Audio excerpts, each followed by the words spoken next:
অনেক সহজে আপনি একটি ড্রিল মেশিন বানাতে পারেন। প্রথমে একটি মোটর নিবেন।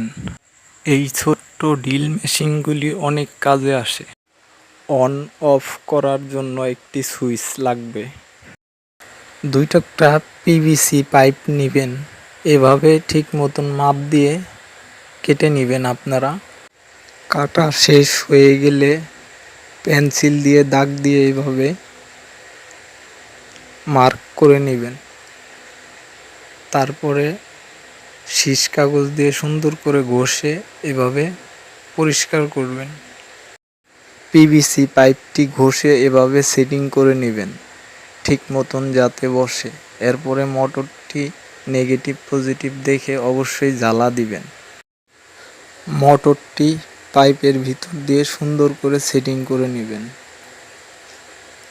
দেখে রাখুন কিভাবে মোটরটি পাইপের ভিতরে সেটিং করা হচ্ছে। পিভিসি পাইপের 2টা টুকরা নেবেন। ছোট ড্রিল মেশিন দিয়ে সুন্দর করে মাঝখানে ফুটো করে নেবেন।